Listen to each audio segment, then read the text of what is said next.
In the city for Beyond Me, the show. And I know I'm excited every time, I know, but this time I am super duper uber excited because this one is close to my heart.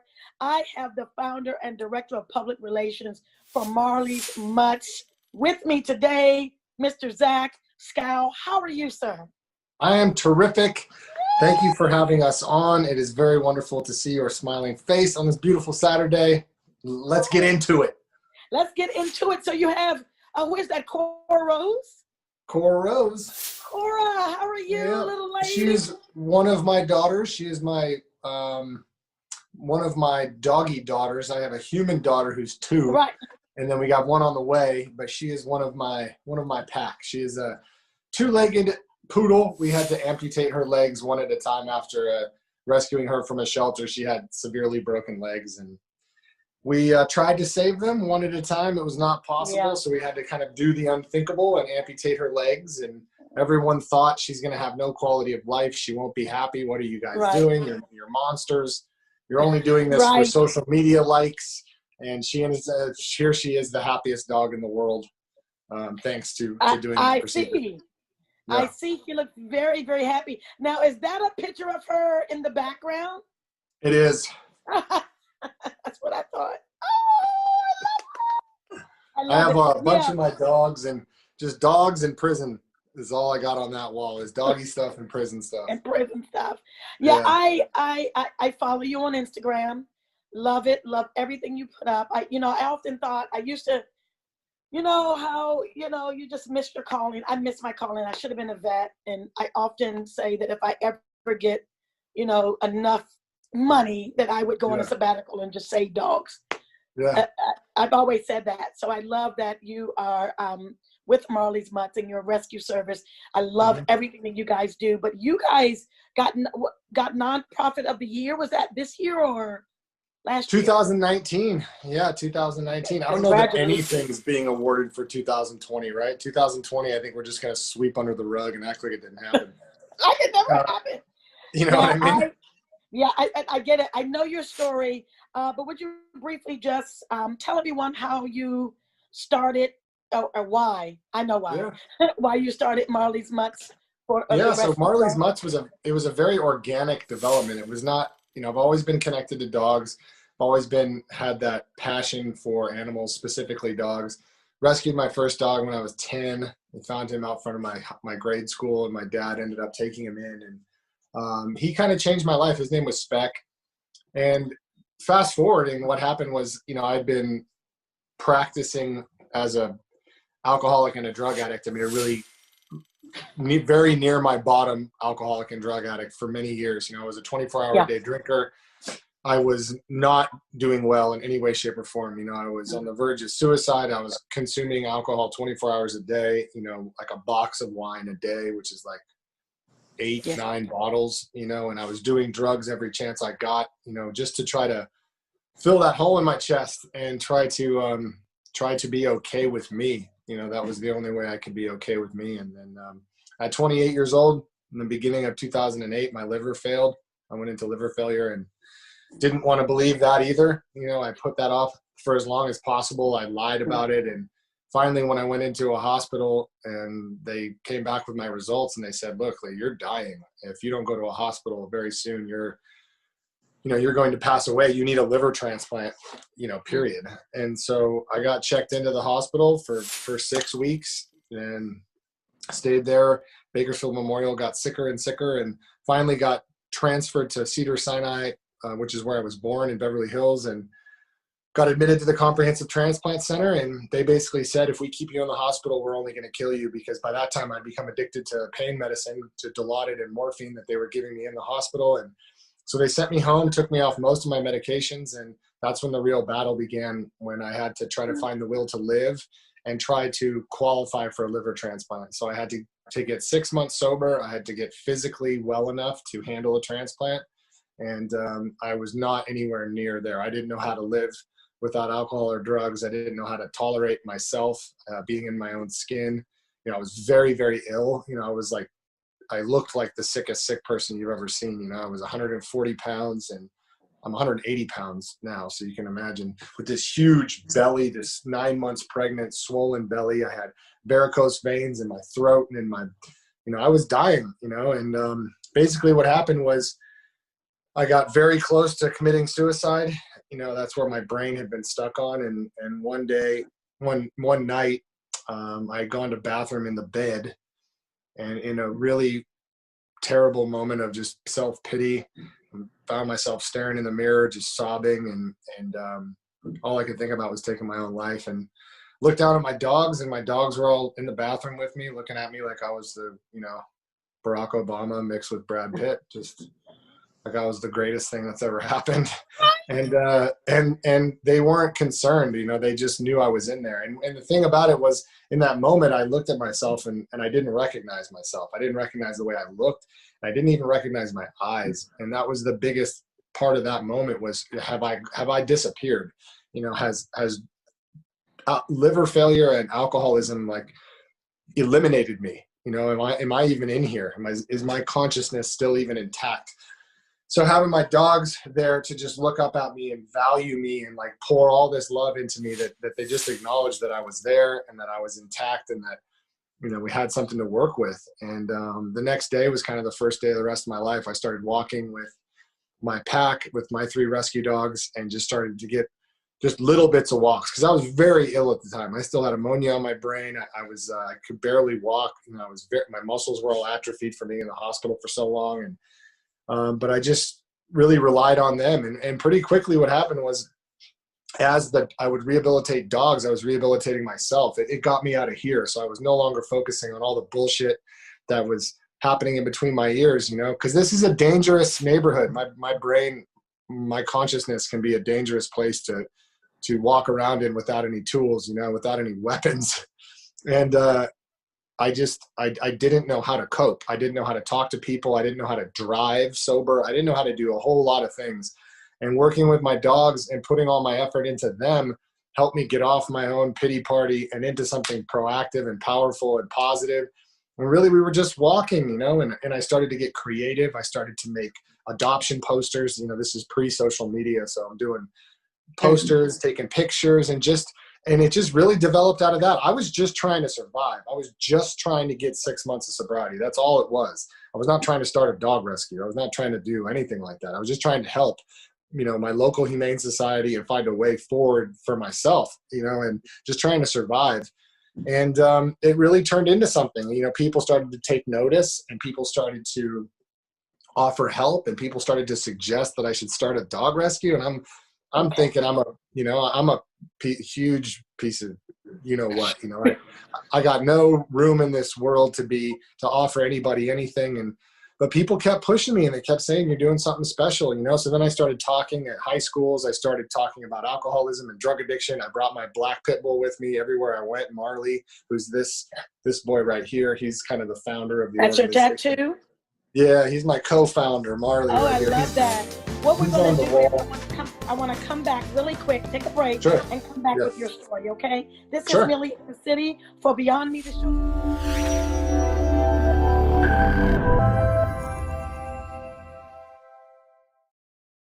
I'm here with the founder of Marley's Mutts, Zack, and just telling us such an amazing story before the break, how we started Marley's Mutts. And so, sir, can you continue? Because I am just, I love your candidacy and just, you're an inspiration already. Oh my God, I love it.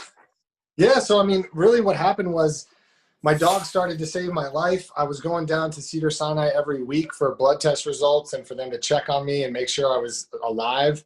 And they kept saying, they would look at my numbers and they go, man, I don't know what you're doing, but keep doing it. Because everybody that, when you're diagnosed with end stage liver disease, you die or you get a transplant. That's it. That's why it's called end stage. There's no improving, you know. So for my body to start getting better, for my liver to start regenerating, and my kidneys to improve, and my gallbladder, my pancreas, you know, my pancreatitis went away, and all that was just a reflection. I mean, to be honest, I would have taken my life within the first 2 months. I mean, all I did was think about where my dad's gun was. And, you know, my dogs really stepped in and gave me this fuel, this constant bombardment of love and acceptance. They just accepted me for who I was. And I didn't accept me for who I was. I didn't think anybody else accepted me for who I was. And then also just the whole process of starting Marley's Mutts got me out into the community, got me out practicing talking to people, practicing talking to females, practicing talking to authority figures, and all these things that I was nervous. I was scared of people, places, and things, you know. I was always sizing up guys because I was, you know, physically incapable of defending myself, which was just kind of a throwback to childhood. I was always nervous around women and just life. Everything about life terrified me. And working with my dogs on a regular basis every day, all my effort went into adding dogs to my pack, rehabilitating those dogs, vaccinating them, getting them up on the website, doing their posters, doing their pictures, walking, and just so I, instead of thinking about all my own bullshit all the time, I got to focus on them. And that's, my body responded. My body got better and better and better. And by the time I got 6 months sobriety and qualified for a liver transplant, I no longer needed one. You'll never forget that conversation. Wow. Dr. Tram Tran, she's the head of transplant at Cedars, and she sat me down and basically said, look, you know, you pulled something off really incredible. I don't want you to get a big head about it or think you can just return to normal, but, you know, you don't need a transplant anymore. We're not going to push to add you to the transplant list. You know, I wasn't even eligible because my numbers were so good. And that was really the rest of it. I went home and people kept pushing me to start an organization. So that's what I did. And Marley's Mutts was born. And we called it Marley's Mutts because Marley was my pack general, my Rottweiler pit bull. And back then, you know, 12 years ago, there was mostly purebred animal rescues. There were a lot of purebred dog rescues. There wasn't anything for mutts. And the dogs that I'd always had in my life were mixed breed mutts. So hence the name Marley's Mutts. Just kudos and thank you for sharing that story, because there's a lot of people that would not be able to be so honest and be so transparent. So I thank you for that. Yeah, absolutely. I love it. I think it's really important for people to understand, you know, I'm proud to be an alcoholic and a drug addict. I'm proud to identify as that because it's something that no longer controls my life. I mean, I have to be vigilant and I have to stay plugged in and connected, but you know, it's something that you can live with and be very happy with. And I have all these incredible things have happened in my life because of sobriety. You know, I have a wife and a beautiful daughter, all of these things that I never in a million years thought would come true. I never thought I'd be the director of a nonprofit organization. You know, I mean, I didn't know the first thing about any of that, you know, and, you know, I've met incredible people, you know, I've met John Lewis and Jesse Jackson and the president, and I've got to talk about incredible things that I'm passionate about. And I've got to learn incredible things and meet incredible people. And a lot of that just comes from, I guess, being comfortable with a lot of that. I'm just comfortable. I guess I'm comfortable with my insecurities, and I'm comfortable with my past, and I'm comfortable with, I guess, some things that people might not otherwise be comfortable with. It doesn't necessarily define me, but it's a big part of me, and I'm very grateful for it. If I would have struggled to try to identify, you know, who I am, what I am I an alcoholic, am I an addict, I would have drawn out this process for my whole life. I would have hurt countless hundreds of thousands more people. I would have left an even wider wreckage behind me. And by being able to really understand my addiction and get help for it, you know, it's changed every part of my life. We get indoctrinated in our culture that, you know, wherever more than one person is gathered, if we don't have alcohol or some kind of mind altering substance, we can't even be around each other. You know, it's like a prerequisite. And I'm just here to tell people that it isn't. You know, what's even better is just becoming aware with how you're feeling so that you don't need to cover it up with alcohol and drugs. You know? I love that. I love that. Now, we're going to take a break in a few. I want to know about the Powerpuff Girls. I saw them on the Instagram. Are they going to be adopted? Mm-hmm. They're two girls, right? Two, one, two, three.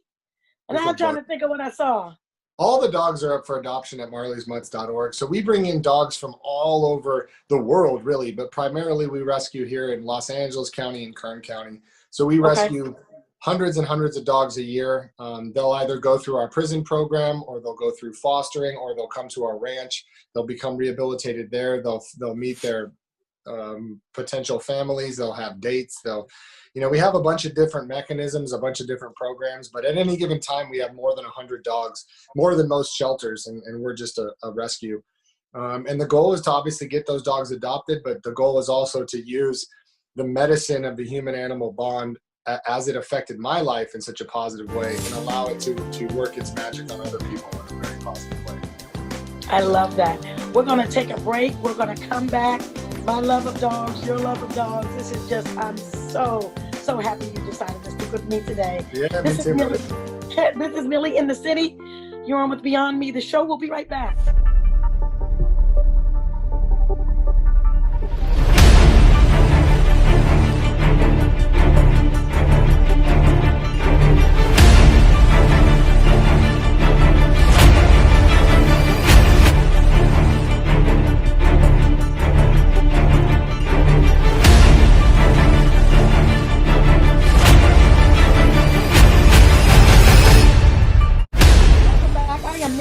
City for Beyond Me, the show. I am your host, and I'm very excited today.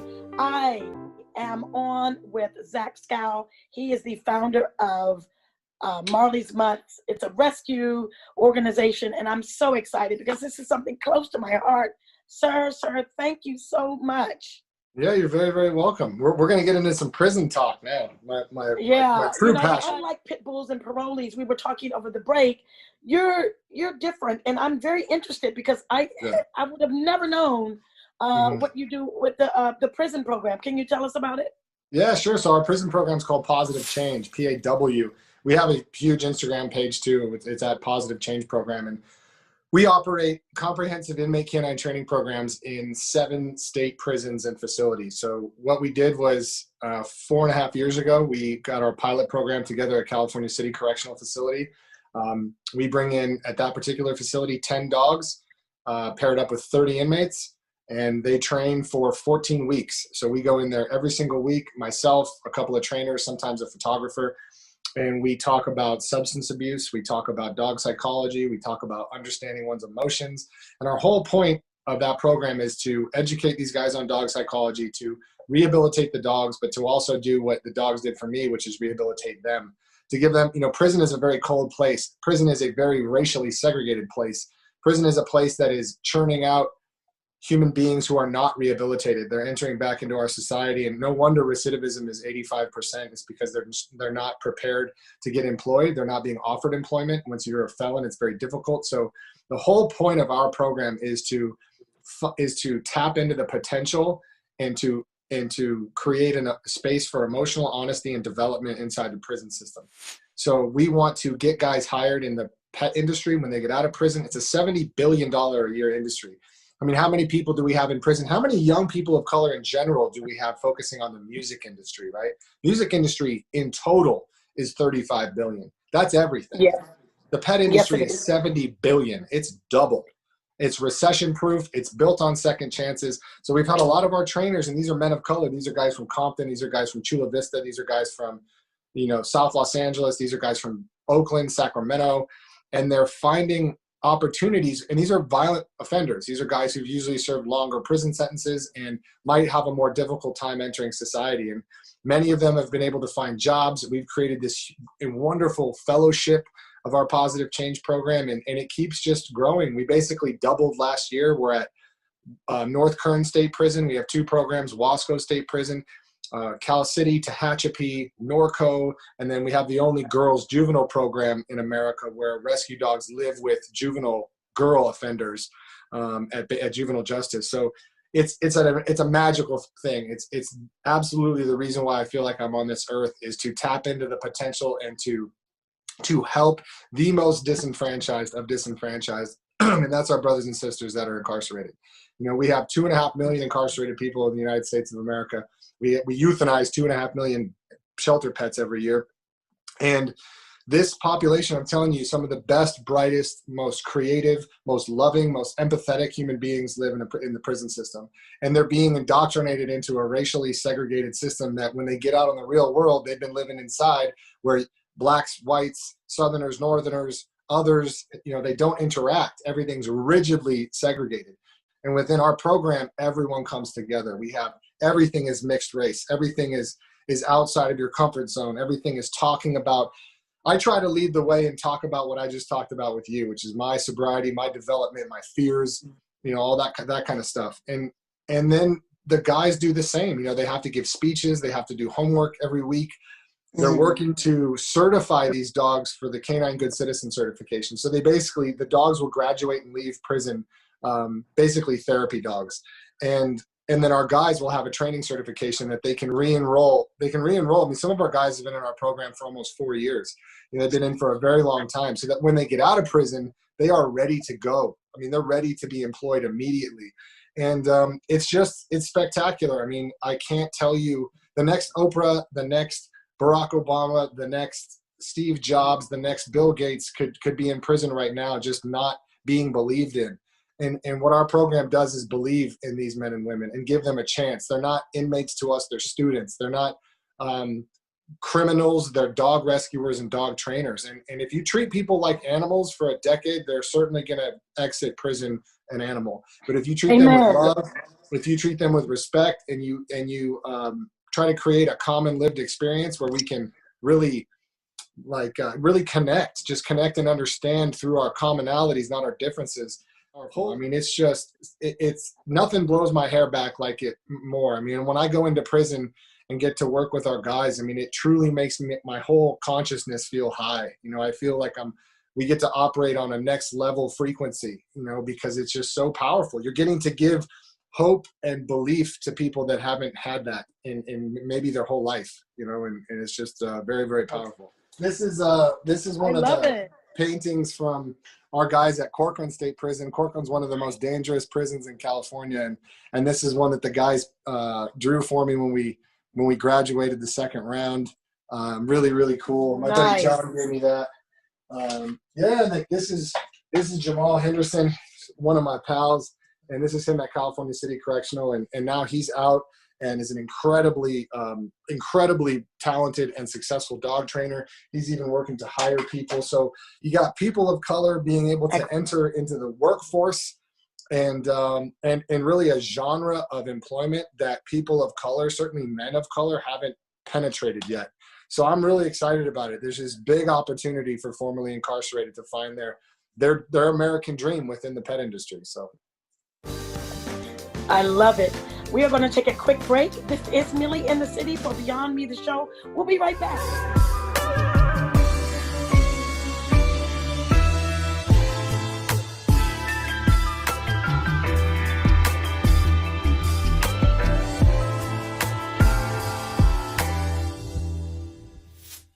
Welcome back to Beyond Me, the show. I'm your host, Millie in the City, and I am on with Zack. He is the founder of Marley's Mutts, and what a conversation we have had thus far, sir. Thank you so much. You're very welcome. You have an infectious attitude. I love your vibe. Oh, thank you. What year did you start Marley's Mutts? In 2009. In 2009. And during COVID, can you briefly just tell me a little, just quickly, because we don't have that much time. Sure. I could talk to you all day. COVID's been great for us, actually. It's been spectacular. We've had a lot of adoptions, more than we've ever had. We've had a lot of people stepping up to foster. So more people are staying home. More people are, I think, trying to connect themselves to something benevolent, like a greater cause that they can feel like they're a part of. A lot of people have drifted away from the church. If you don't have a 12-step program or something like that in your life, it's like, where do you go for fellowship? Where do you go for? So what I think is really great for us is being able to create a little niche of human beings that have similar values and work towards just being of service to something other than themselves. That's what it's all about at the end of the day. For me, that's what my purpose in life is to be of service to things that can't be of service to themselves, or can't defend themselves, can't speak for themselves. And I think we've lost sight of that too. We get so me focused. We get so focused on the person. But COVID's treated us, you know, it was really scary. Obviously, donations have gone radically down. We haven't been in the prisons for 5 months now, 4 months. So we miss going inside to prison. You know, there's a lot of things that have been unfortunate, but on the whole, I think a lot more people on social media, a lot more people adopting, a lot more people trying to be aware of what the right decisions are. So it's been pretty good. Awesome. Can you tell everyone where to find you on social media? I know I follow you, but everyone has to as well. Sure, yeah. Just for me personally, it's just at Zack Skow, ZACHSKOW on Facebook and Instagram. At Marley's Mutts on Facebook and Instagram.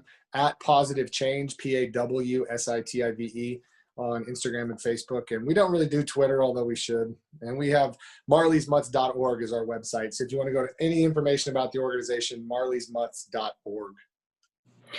Excellent. If there was one thing you just wanted to tell America, just the world, about these dogs and about what you do, what would it be? It's that every living thing has potential, that every living being has potential that deserves to be tapped into. Everybody deserves a chance, and everybody deserves a second chance. And I also want to really communicate to human beings in general, like your friend who you know, doesn't like pit bulls and believes they should all be euthanized, is there's a particular way of thinking that we've got to get rid of. This, you know, we are responsible for all dogs. We created them. They're a modern invention. Human beings developed the dog over these last several hundred years, and we're responsible for them, you know, no matter what. So I would remind people of that fact and understand that this is something that we are responsible for and need to act vigilantly to correct and improve, you know. I love that. I want to say, one, you took your time to speak with me today. Again, I want to thank you. And I also want to say we just need a little more of you and people like yourself in this world today. And I think we would just be just fine. Yeah. I think, you know, there's a lot of people like me that just haven't come to grips with their insecurities and some of their fears, you know, and if people do, then they can, you know, my grandmother, right? My grandmother was a racist human being. She was somebody that grew up, was indoctrinated into a culture that was naturally racist. As she got older and as she went into a home and spent time in a room with a black woman, that all changed. And it just became a non-thought. It just vanished from her transom, you know, and we have to open up ourselves to what we're afraid of and why, and then, you know, the healing and the development will come afterwards. But people just don't want to be honest about what they're insecure about or what they're afraid of. And once they do, you know, that's a real opportunity to grow. You know? Again, thank you. That story is another show. Yeah, right. We got a few more scheduled then. Right. I thank you so much for everything that you're doing. Good luck with everything that you're doing. I really appreciate you. And I just can't wait until people see this interview. You are simply amazing. And I thank you. Thank you, Millie. Thank you, Vogel. Appreciate you both. Much love. All right. This is Millie in the City for Beyond Me, the show. I just wanted to let everyone know you already have the wings, okay? And all you have to do is fly. We will see you next week. This is Millie in the City. Pretty deuces, guys. Bye-bye.